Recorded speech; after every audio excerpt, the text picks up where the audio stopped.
नमस्कार दोस्तों, ज्योतिष, हस्तरेखा एवं वास्तु विशेषज्ञ आचार्य पंडित गिरीश बारोलिया के चैनल में आपका स्वागत है। कृपया हमें अपना स्नेह व सहयोग प्रदान करें। हमारे चैनल को सब्सक्राइब करें और बेल आइकॉन को प्रेस करें। साथ ही अपने आत्मीयजनों के साथ इसे अधिक से अधिक शेयर करें। आपका जीवन मंगलमय हो। लाइक करें, शेयर करें। आचार्य पंडित गिरीश बारोलिया, ज्योतिष, हस्तरेखा एवं वास्तु चैनल।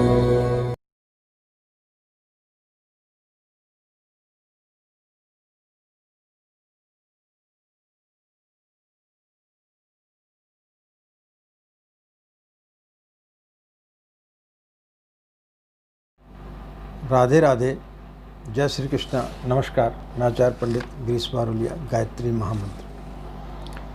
ओम भूर्भुवः स्वाहा तत्सवितुर्वरेण्यं भर्गो देवस्य धीमहि धियो यो नः प्रचोदयात्।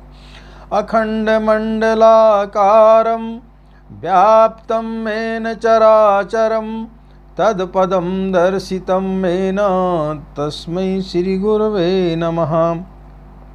तस्मै श्रीगुरवे नमः। मित्रों,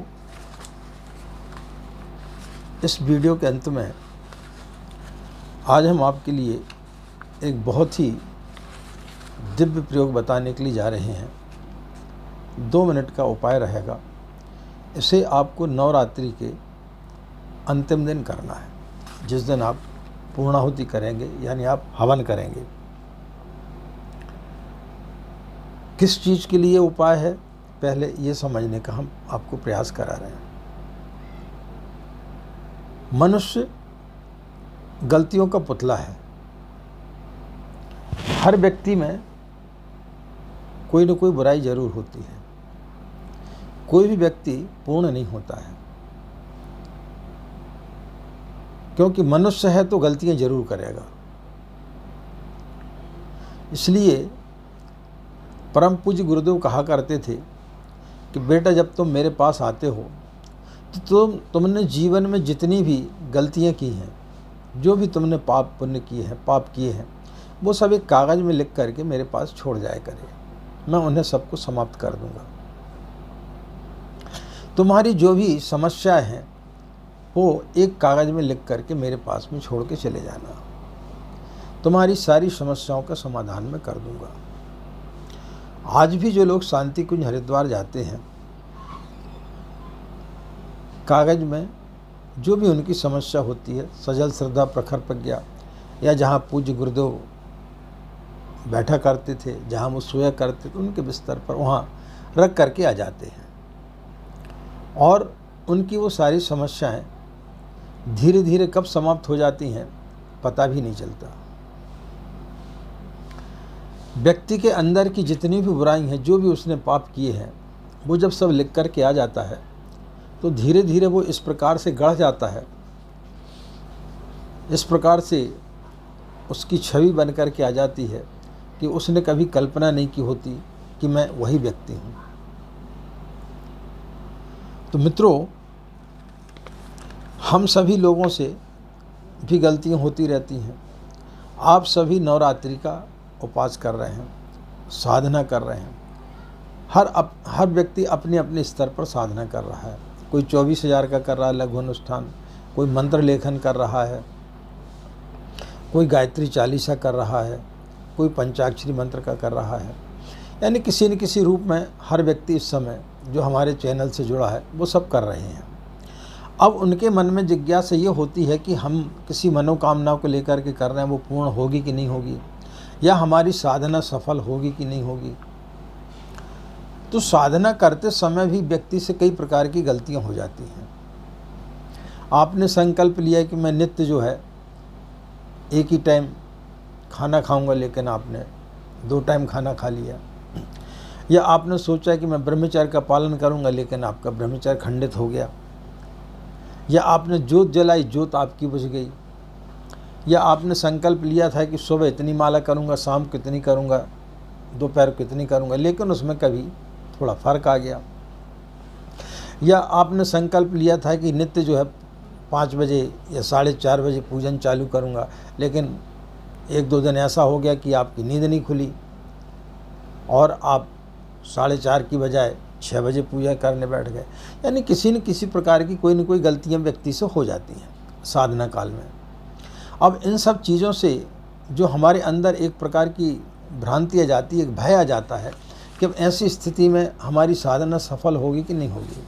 कई लोगों के फ़ोन आते हैं, कई लोगों के मैसेज आते हैं कि आचार्य जी हमसे ये गलती हो गई, अब हमारी साधना सफल होगी कि नहीं होगी। ऐसी स्थिति में हम जो उपाय आपके लिए बताने के लिए जा रहे हैं, वो यदि आप उपाय करेंगे तो फिर आप 9 दिन के पश्चात में ऐसे व्यक्ति निकल कर के आएंगे सामने कि आपको खुद महसूस हो जाएगा, आपको खुद आश्चर्य होगा कि मैं यही व्यक्ति था जो साधना के 9 दिन पहले था। आप में एक आमूल चूक परिवर्तन आ जाएगा। ये निश्चित रूप से मान के चलें कि आप एक नए व्यक्ति के रूप में 9 दिन के बाद आप दिखाई देंगे। तो किसी भी प्रकार की कोई भी गलती यदि आपसे हो गई है साधना काल में, या जीवन में आपने कुछ भी गलतियां की हैं, कोई भी पाप कर्म आपसे हो गया है, तो उन सब का समापन इस पूर्णाहुति में, इस नवरात्रि में जो आपने अनुष्ठान किया, उसमें हम उसे पूरा खत्म करवाने के लिए जा रहे हैं। हम यानी पूज्य गुरुदेव, हम कुछ भी नहीं, हमारी कोई हैसियत नहीं है कि हम किसी के पाप पुण्य को ख़त्म कर दें। ये सब पूज्य गुरुदेव की प्रेरणा मिलती है, जो उन्होंने प्रेरणा दी वो हम आपको उपाय बता रहे हैं। हमारा इसमें कुछ भी एक अंश भी नहीं है। तो अब कई लोगों को ये लगेगा कि आचार्य जी हमने तो साधना आराधना की नहीं, तो कैसा करें। तो आपके परिवार में जितने भी लोग रहते हैं, लेकिन किसी एक व्यक्ति ने साधना की है और बाकी लोग जो पूर्णाहुति में सम्मिलित होंगे, हवन में सम्मिलित होंगे, वो भी इस प्रयोग को कर सकते हैं। या आपके इष्ट मित्र हैं जिन्होंने नहीं किया, लेकिन आपको पता है कि हमारा फलाना मित्र जो बहुत परेशान है, तो आप उसको हवन के दिन बुला सकते हैं और उसको ये उपाय बता सकते हैं, वो भी इस उपाय को कर सकता है। आप कि इष्ट मित्र कहीं दूर रहते हैं तो आप उनको भी ये वीडियो भेज सकते हैं, और आसपास में कहीं गायत्री शक्ति पीठ हो और वहाँ पर हवन इत्यादि हो रहा हो, तो वहाँ पर भी जा कर के वो इस प्रयोग को कर सकते हैं। यानी जिसने साधना की है वो तो करे, लेकिन जिसने साधना नहीं की है उसको भी इसका लाभ मिले। तो ये प्रयोग हम आपके लिए बताने के लिए जा रहे हैं। आपको करना क्या है, जिस दिन आप हवन करेंगे, यानी जिस दिन आप पूर्णाहुति करेंगे, जब आपका जाप समाप्त होगा, यानी 25 तारीख को सुबह आप हवन करने के लिए जाएंगे, तो 24 तारीख को दिन भर में या रात को सोने के पहले आपको एक सादा कागज़ ले लेना है। इस प्रकार से आपको एक सादा कागज़ ले लेना है। एक आपको पेन ले लेना है, ये पेन ले लेना है, और इस पेन से जो है आप उसमें आपके जीवन में जो कुछ भी आपने पाप कर्म किए हैं वो आप उसमें लिख दें। शार्ट में लिखना है, कोई पूरा इतिहास नहीं लिखना, एक एक पॉइंट आपको लिखना है। जो भी आपने जीवन में गलतियां की हैं, जो भी आपसे कोई गलती हो गई है और जिसके कारण आप हमेशा बेचैन रहते हैं कि मुझसे ये गलती हो गई, अब पता नहीं मेरा क्या होगा, कैसा होगा, तो उन सारी चीज़ों को आप बिंदुवार उसमें लिख दें। ये पहला हुआ आपके जीवन का पाप कर्म। क्योंकि मित्रों, ये मान के चलें कि जब कोई भी व्यक्ति अपनी माँ की गोद में बैठता है तो वो पहले साफ़ सुथरा उसको करती है। इसी प्रकार से यदि कोई कपड़ा आपका गंदा है तो जब तक आप उसको साफ़ नहीं करेंगे, धोएंगे नहीं, साबुन नहीं लगाएंगे, सुखाएंगे नहीं, प्रेस नहीं करेंगे, तब तक वो पहनने के योग्य नहीं होता। तो इसी प्रकार से जब हम देवता के पास बैठते हैं तो फिर हमें वैसा होना जरूरी है। पूज्य गुरुदेव स्थूल शरीर में जो कुछ उन्होंने किया उससे कई गुना ज़्यादा वो सूक्ष्म शरीर में कर रहे हैं। वो एक पिता की भूमिका भी निभाते और एक माँ की भूमिका भी निभाते हैं। हर व्यक्ति को ऐसा लगता है कि शायद गुरुदेव मुझे ज़्यादा चाहते हैं, लेकिन वो हर व्यक्ति को उतना ही चाहते जितना किसी और को चाहते हैं। वो आदि से अनंत हैं, उनकी थाह कोई भी व्यक्ति नहीं पा सकता। तो ऐसे गुरु के सानिध्य में हम अपने एक कागज़ में सारी बुराइयों को लिख दें जो आपने आज की तारीख तक की हैं या जो भी आपसे पाप हुए हैं। इसके पश्चात में दूसरे स्टेप में आप लिखें साधना काल में आपसे कौन सी त्रुटियां हो गई हैं। ठीक है, पहला लिखना आपको आज तक के जीवन, जब से आप पैदा हुए हैं और जब आप ये हमारा वीडियो सुन रहे हैं उस समय तक आपने जो भी गलतियां की हैं वो आप उसमें नोट कर दें। फिर दूसरा पॉइंट आप लिखें कि साधना काल में आपने कौन कौन सी गलतियां आपसे हो गई हैं। ठीक है, तीसरे पॉइंट में आप लिखें कि आप किन चीज़ों से परेशान हैं, किस मनोकामना के लिए आप यह अनुष्ठान कर रहे थे। ये 3 चीज़ें आपको लिखना है। इसके पश्चात में आपको, जब हमारा वीडियो सुनेंगे उसके पश्चात आपको चिंतन करना है कि ये बुराइयां तो हम पूज्य गुरुदेव के चरणों में दे रहे हैं, लेकिन आप अच्छाई क्या ग्रहण करेंगे। तो एक अच्छाई को भी आप उसमें लिख दें कि इस अच्छाई को, इन बुराइयों को हम, एक बुराई को हम परित्याग कर देंगे और एक अच्छाई को हम ग्रहण करेंगे। फिर इसके पश्चात में उस कागज़ को इस प्रकार से फोल्ड करके और अपने तकिए के नीचे उसको रख लें। रात भर उसे तकिए के नीचे रखा रहने दें।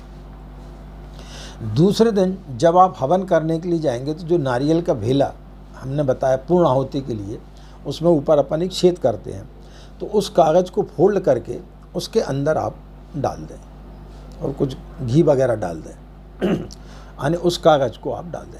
अब यदि पति पत्नी दोनों हैं तो पत्नी अपना अलग लिख ले, पति अपना अलग लिख ले और दोनों उसमें डाल दें, क्योंकि पति पत्नी एक ही साथ पूर्ण आहुति करेंगे तो दोनों के कागज़ उसमें डाल दें। लेकिन इस चीज़ का ध्यान रखें, न पति पत्नी से पूछेगा न पति पत्नी से पूछेगा कि आपने क्या गलतियां लिखी हैं, कि आपसे कौन सी गलतियां हुई थी। यह सब पूज्य गुरुदेव के अलावा किसी को भी पता नहीं होना चाहिए। आपने क्या लिखा है क्या नहीं लिखा वो आप जानते हैं या पूज्य गुरुदेव। ठीक है, तो ये चीज़ आपको करना है। इसके पश्चात में जिन लोगों ने साधना नहीं की है और आपके परिवार के लोग जो हवन में सम्मिलित हो रहे हैं वो भी इस प्रक्रिया को कर लें। वो भी एक कागज़ में अपनी सारी चीज़ों को लिख लें और पूर्ण आहुति के दिन उस कागज़ को, जैसे आपने जो फोल्ड किया है, इस कागज़ के ऊपर आप थोड़ी सी जो है इस प्रकार से, और उसमें थोड़ा सा आप हवन सामग्री रख लें। और जब पूर्ण आहुति का मंत्र बोला जाएगा तो उस समय जिसने साधना की है वो नारियल के वेले के साथ में उसमें डालेगा और बाकी लोग जो है हवन सामग्री के साथ में उसमें आहुति दे देंगे। और ये मान करके चलेंगे कि आपने जितनी भी गलतियां की थी वो सारी की सारी इस यज्ञ की अग्नि में जल करके भस्म हो गई हैं। पूज्य गुरुदेव ने उन्हें आत्मसात कर लिया है और जो भी आपकी बुराइयां वो पूरी की पूरी खत्म हो गई। जो भी आपने अनुष्ठान के समय गलतियां की थी वो भी सारी की सारी चीज़ें खत्म हो गई। अब आपने जो संकल्प लिया है किसी बुराई को छोड़ने का, उसका आपको वहाँ से आत्मबल मिलेगा, आपको वहाँ से शक्ति मिलेगी कि आप उस संकल्प को पूरा कर सकें। तो जो बुराई आपने छोड़ना चाहते उस बुराई को आप छोड़ेंगे और जो अच्छाई को ग्रहण करना चाहते उस अच्छाई को आप ग्रहण कर लें। तो इतना आपको काम करना है। तो पूर्ण आहुति के समय यह आपको प्रयोग करना है। तो पूर्ण आहुति के समय आप समझ गए होंगे कि एक कागज़ में आपको लिखना है, रात भर आपको तकिए के नीचे रखना है। दूसरे दिन जो है जिन लोगों ने साधना उपासना नहीं की है वो एक कागज़ को हवन सामग्री रख कर के छोड़ दें और जिसने उपासना की है वो नारियल के भेले के अंदर उसको रख दें। अब कई लोगों का फ़ोन आएगा कि नारियल का भेला नहीं मिल रहा है या नारियल का भेला होता क्या है। तो आप सिर्फ जो है कागज़ को फोल्ड कर लें और उसमें जो है थोड़ी सी हवन सामग्री रख लें, एक साबुत सुपारी रख लें और उसके बाद उसको छोड़ दें। बाकी लोग भी हवन सामग्री के साथ उसको छोड़ सकते हैं। अब जो विदेश में लोग रहते हैं और वहाँ पे यदि हवन सामग्री इत्यादि नहीं मिलती या वहाँ पर हवन कुंड इत्यादि नहीं मिलता तो उनके लिए हमने दीप यज्ञ की एक प्रोसीजर बताई, जो गुरुदेव ने दीप यज्ञ का कार्यक्रम बताया। तो दीपक आप जला लें और जिस कागज़ को आप लिखेंगे उस कागज़ को एक दीपक में जो है आप उसको जला करके वहीं पर उसको जला दें, उसको दीपक की लौ से उसको जला दें। आप भावना करें कि आपके अंदर की जितनी भी बुराइयाँ हैं आज तक के जितने भी आपने गलतियां की थी वो सारी की सारी जल करके खत्म हो गई हैं। और साधना काल में भी आपने जो गलतियां की वो पूरी खत्म हो गई। आपकी हर जो भी मनोकामना के लिए आपने एक साधना की थी वो आपकी सफल होगी। और जो भी संकल्प आप लेंगे वो आपका पूरा होगा। जिस बुराई को छोड़ेंगे और जिस अच्छाई को ग्रहण करेंगे वो आपके लिए आगे जीवन में सार्थक होगी। तो मित्रों, इस उपाय को करने के पश्चात में 9 दिन के बाद में जब आप यह उपाय करेंगे और उसके बाद में आप अपने अंदर एक इतना हल्कापन महसूस करेंगे और आप अपने आप को एक नया व्यक्ति पाएंगे। ये हमारा चैलेंज है। निश्चित रूप से आप एक नए व्यक्ति बन करके उभर करके निकलेंगे। बस ये है कि इस वीडियो को इतना ज़्यादा से ज़्यादा आप लोग शेयर करें कि कोई भी व्यक्ति वंचित ना रह पाए। जितने लोगों को आप शेयर करेंगे, जितने लोग इसका लाभ उठा पाएंगे, उतना ही आप पुण्य के भागीदार बनेंगे। इसमें किसी प्रकार की कोई कृपणता नहीं करना है। ऐसा नहीं सोचना है कि हमको मिले दूसरे को क्यों मिले, नहीं। आपको मिला है तो दूसरे को भी मिलना चाहिए, दूसरे का भी कल्याण होना चाहिए। तो जितना ज़्यादा से ज़्यादा आप इस वीडियो को वायरल करेंगे, जितना ज़्यादा से ज़्यादा लोगों को शेयर करेंगे, उतना ही ज़्यादा आपको भी इसका लाभ मिलेगा। तो इस छोटे से प्रयोग को करके देखें और फिर आप कमेंट्स बॉक्स में लिखें कि आपको 9 दिन के पश्चात में किस प्रकार का महसूस हो रहा है और आप किस प्रकार का अपने आप को अनुभव कर रहे हैं। 9 दिन पहले कैसा कर रहे थे, 9 दिन के बाद आप कैसा कर रहे हैं। तो आप ये निश्चित रूप से मान के चलें कि आपकी सारी बुराइयों का अंत हो जाएगा, आपके सारे पाप नष्ट हो जाएंगे और सारी आपकी मनोकामनाएं निश्चित रूप से धीरे धीरे करके पूज्य गुरुदेव उसको पूर्ण करने का प्रयास करेंगे। यह उनके तरफ से हम आपको आश्वासन दे रहे हैं। तो आप इस प्रयोग को जरूर करें और इसका आप भी लाभ उठाएं और दूसरे को भी लाभ देने का आप प्रयास करें, दूसरे लोग इससे वंचित ना रह पाएं। इन्हीं कामनाओं के साथ में कि आपका दिन मंगलमय हो, आप लोग खुश रहें, मस्त रहें। माँ गायत्री की असीम कृपा इसी प्रकार आप लोगों पर बनी रहे। आज इतना ही, हमें आज्ञा दें। नमस्कार, ओम शांति।